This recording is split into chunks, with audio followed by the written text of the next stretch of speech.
আসসালামু আলাইকুম, welcome to Riasat আজিম ভিন্ন ধর্ম মতাদর্শের যারা শুনছেন সবার প্রতি আন্তরিক কৃতজ্ঞতা। আচ্ছা, লিটন কুমার দাসের ক্যাপ্টেন্সি টি-20 ক্যাপ্টেন্সি নিয়ে আলোচনা হবার ভ্যালিড গ্রাউন্ডটা কোন জায়গাটায়? অবশ্যই একটা ভ্যালিড গ্রাউন্ড রয়েছে, আমরা বিরোধিতা করি, আমিও আসলে পক্ষে না, আমি মনে করি তাসকিনকে ক্যাপ্টেন্সি দেওয়া উচিত, কিন্তু ভ্যালিড গ্রাউন্ড যদি আপনি খোঁজেন তাহলে সেই গ্রাউন্ডটা হচ্ছে উইন্ডিজের বিপক্ষে, যারা দুবারের টি-20 ওয়ার্ল্ড কাপ চ্যাম্পিয়ন।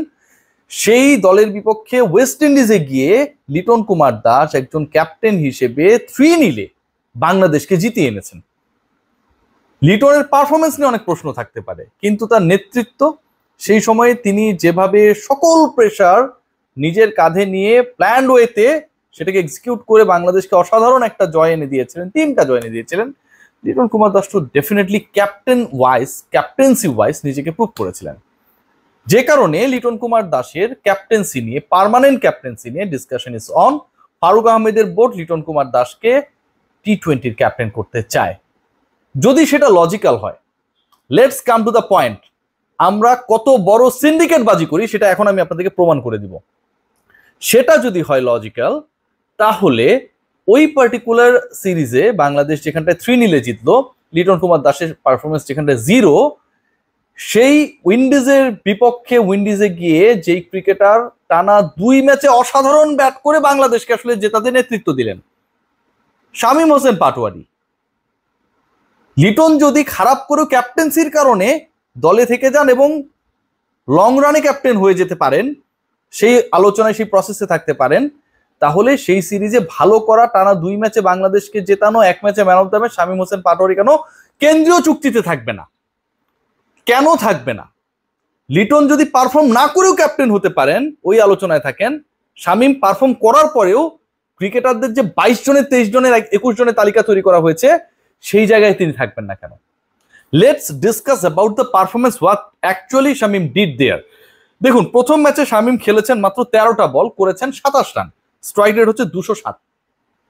শেষের দিকে নেমেছেন, পিটিয়েছেন, এবং ওই পার্টিকুলার ম্যাচে বাংলাদেশ ডাবল ডিজিটের রানের ব্যবধানও জয় পায়নি, সিঙ্গেল ডিজিট ছিল। তার মানে তার 13 বলে 27 রান কত ইম্পর্টেন্ট। পরের ম্যাচটায় আসুন, সেখানটায় তিনি 17 বল খেলেছেন, করেছেন 35 রান, স্ট্রাইক রেট 205। পরের ম্যাচে মানে থার্ড ম্যাচে তিনি রান আউট হয়ে গেছেন, ওটা কথা বলার কিছু নেই। 3 টি-20, একটায় 13 বলে 27 আর একটা 17 বলে 35।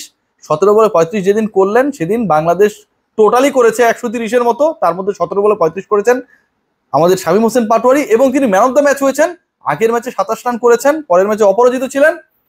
তাকে আপনারা কোনো ধরনের চুক্তির মধ্যে রাখলেন না, কেন্দ্রীয় চুক্তিতে আপনারা কোনো গ্রেডে তাকে রাখলেন না। ওই কিরে মধু মধু মধু। সাব্বির রহমান যেমন একটা সময় জাতীয় দল থেকে বাদ পড়ার পরও বিভিন্ন জায়গায় পারফরমেন্স করার পরেও আপনি খেয়াল করে দেখবেন যে কোনো ধরনের কোনো হিসাবের দলেই থাকেন না, এ টিম, এমার্জিং টিম, অনেক কিছু হয়। শামীম হোসেন পাটোয়ারি যেন সেই ওই কিরে তরমুজ বিক্রেতার স্লোগানের মতো আসলে তার ভাগ্যকে মেনে নিতে বাধ্য হয়েছেন। অনেক থাপড় টাপড় দেওয়ার পরে, তরমুজ কাটার পর অনেক সময় সাদা বের হয়, তখন তিনি একটা লাজুক হাসি হেসে দেন, মানে তিনি যে এক্সপেক্ট করেছিলেন সেই এক্সপেকটেশনসের সাথে রিয়েলিটি মেলে না।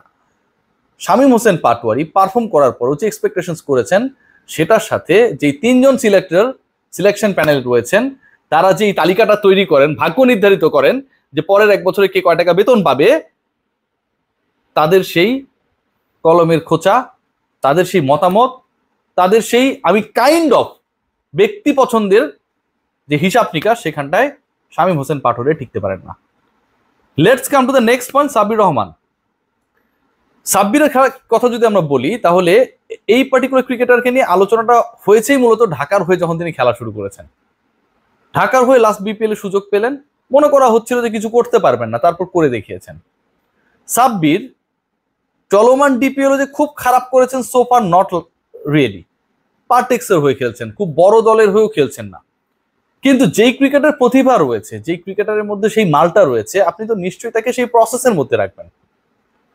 For no reason Sabbir Rahman বাংলাদেশের, আমি বলছি না কেন্দ্রীয় চুক্তিতে সাব্বিরকেও ঢুকিয়ে দেন, শামীম হোসেন পাটোয়ারির জন্য আমি বলছি, কোনো ধরনের প্রসেসের মধ্যে নেই, থাকবেনও না, ব্যক্তি পছন্দ এবং সিন্ডিকেট বাজির কারণে।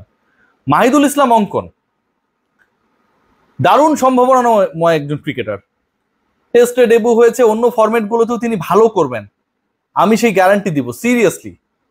এই পার্টিকুলার ক্রিকেটারকেও কোনো ধরনের অনেকটা শামীম হোসেন পাটোয়ারির মতো কোনো হিসাব নিকাশের মধ্যে রাখেনি আমাদের বিজ্ঞ সিলেকশন প্যানেল। এবং পারফরমেন্সে যদি শেষ কথা হয়, পারফরমেন্সের ভিত্তিতে যদি আপনারা আপনাদের গ্রেডিং সিস্টেম করেন, আপনারা আপনাদের স্যালারি স্ট্রাকচার করেন, আপনারা আপনাদের সেন্ট্রাল কন্ট্রাক্টের লিস্ট করেন, তাহলে মুশফিকুর রহিমের গত 13টা 14টা ওয়ানডে ইনিংসের যে পারফরমেন্সের অবস্থা খারাপ ছিল, আপনি তো রেখেছেন, রিটায়ারমেন্ট তিনি পরে করেছেন, আগে কিন্তু আপনারা তাকে রেখেছেন, তাহলে আপনি কি হিসাবে রাখলেন? নাম দেখে ভয় পেয়েছিলেন? শামীম হোসেন পাটোয়ারি দেখতে খুব বেশি সুন্দর না, ছোটখাটো মানুষ, চাঁদপুর বাড়ি, ঢাকায় থাকে না, বাড়ি গাড়ি নাই, প্রভাবশালী না ন্যাশনাল টিমে, তাই তার বেলায় আপনার যা খুশি তা করে দিলেন, সিন্ডিকেটের মধ্যে পড়লো না তাই বলে করে দিলেন। প্রিমিয়ার লিগ আপনি খেয়াল করে দেখেন, এই ক্রিকেটারই ন্যাশনাল টিমের হয়তো বাংলাদেশকে ওয়েস্ট ইন্ডিজের বিপক্ষে ওয়েস্ট ইন্ডিজের মাটিতে 3-0 জেতাতে একটা বড় রোল প্লে করলেন। টি-20 হিস্ট্রিতে বাংলাদেশের এভার বেস্ট সাকসেসগুলোর একটা। প্রিমিয়ার লিগে এখন পর্যন্ত তিনি 7টার মতো ম্যাচ খেলেছেন, 3টায় 50+ করেছেন, একটা ম্যাচে তো একলাই জিতিয়েছেন 98 রানে অপরাজিত থেকে। পরের ম্যাচেও প্রায় 70 করেছেন, গত ম্যাচে করেছেন 37 বলে 62 রান, 150+ এভারেজ স্ট্রাইক রেট। এই যে ক্রিকেটাররা পারফর্ম করেন, খেলেন, কিসের জন্য ভাই? একটু ভালো থাকার জন্য, একটু নির্ভর থাকার জন্য, একটু ক্রিকেট বোর্ডের দৃষ্টি যেন তাদের দিকে পড়ে, সেই তো আশায়। কিন্তু যখন সিন্ডিকেটবাজি করা হয়, অনেকটা ওই বাইরে আওয়াজ তুলে তরমুজ বিক্রেতার মতো ভেতরে আসলে জিনিসটাকে ভালোভাবে প্রপারলি নার্চার না করেই মার্কেটিং করা হয় যে আমরা আমাদের ক্রিকেটারদের জন্য অনেক কিছু করছি, ঠিক তখন আসলে ক্রিকেটারদের দুঃখ লুকানোর কোনো জায়গা থাকে না। আজকে শামীমের জায়গায়, আজকে অঙ্কনের জায়গায়, আজকে সাব্বিরের জায়গায় যদি অন্য কোনো বড় নাম থাকতো, আপনারা ঠিকই সেই নামগুলোর ঢাকঢোল পিটাতেন। আমরা যখন প্রশ্ন করতাম, ঠিক তখন আপনার প্রপারলি ওই প্রশ্নগুলোর অ্যান্সার দেওয়ার জন্য রেডি থাকতেন। আজকে শামীম পাটোয়ারিরা ছোট ক্রিকেটার দেখে কারো কোনো ধরনের আগ্রহ নেই তাদের ব্যাপারে, এবং এই সিলেকশন প্যানেলের অবস্থা এত খারাপ হয়েছে, এত বাজে পর্যায়ে পৌঁছেছে। বিশ্বাস করে দেখুন যে প্রিমিয়ার লিগে খেলা চলছে, আজকে সম্ভবত খেলা দেখতে গেছেন 2-1 যতটুকু আমার কানে এসছে, আমি নট শিওর যে আজকে গেছেন কিনা। আজকের আগ পর্যন্ত ঢাকার বাইরে ভেন্যুতে সিলেক্টররা কেউ খেলা দেখতেই যান না। শামীম পাটোয়ারিরা যে ভালো করেন, সাব্বির রহমানরা যে ভালো করেন, মাহিদুল অঙ্কনরা যে ভালো করেন, এই খেলাটা তো দেখতে হবে ভাই। লাস্ট বিপিএলে মাহিদুল ইসলাম অঙ্কন যখন নিচে ব্যাট করছিলেন, আমার আফসোস হচ্ছিল যে ও আরো উপরে ব্যাট করে না কেন। সিলেক্টররা খেলা দেখেন টি স্পোর্টসে, সিলেক্টররা খেলা দেখেন টি স্পোর্টসের অ্যাপে, তাহলে ভাই আপনার আর আমার মধ্যে পার্থক্যটা কি? ওই পোস্টে বসে এত টাকা বেতন নেওয়ার দরকার নাই তো, টিভিতে তো আমরাও খেলা দেখি। ফারুক ভাইয়ের সাথে কোনো একদিন ইফতারের সময় বললাম যে অমুকে ভালো করে, অমুকে খারাপ করে, আপনি এর নেন, ওরে বাদ দিয়ে দেন। আপনাদের কামটা কি তাহলে? ক্রিকেটাররা ফজরের নামাজের পরই সাহরি খেয়ে চলে যায় খেলতে বিকেএসপিতে, 2 ঘন্টা 2.5 ঘন্টা জার্নি করে, খেলা শেষে আবার ঢাকায় ব্যাক করে। কি হৃদয় বিদারক অবস্থা, তাই না? আর আমাদের মহামান্য সিলেক্টররা তারা ওই পর্যন্ত যেতে অনীহ, তাদের ভাল লাগে না। বোর্ড ডিরেক্টররা দুবাই যদি হয় খেলা তাহলে ঠিকই যাবে, পাকিস্তান যদি হয় ঠিকই যাবে খেলা দেখতে, সুটেড বুটেড হয়ে সেখানটায় চলে যাবেন আপনারা। বিদেশে 5 স্টার এয়ারলাইন্সে যাওয়ার একটা মজাই আলাদা, তাই না?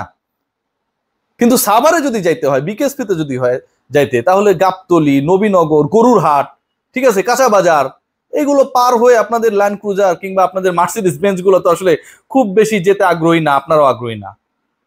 তাই আমার কাছে মনে হয় যে আসলে শামীমদেরকে চিরতরে বাদ দিয়ে দেন। আর আপনারা একটা কাজ করতে পারেন, ওই বিকেএসপির আশপাশে কোনো আসলে নতুন করে এয়ারপোর্ট করা যায় কিনা, যেন সহজেই আসলে সেখানটায় গিয়ে খেলা দেখা যায়, সিলেকশন প্যানেলে যারা রয়েছেন তারাও যেন দেখতে পারেন, সেই ব্যবস্থা যদি করা যায়। অথবা বিসিবি তো অনেক টাকা একটা হেলিকপ্টার কিনতে পারে, ওটাতে করে সবাই গেল আসলো, রাউন্ড ট্রিপ মারলো, সেটাও খারাপ হবে না। সবাই ভালো থাকবেন। ওই কি রে।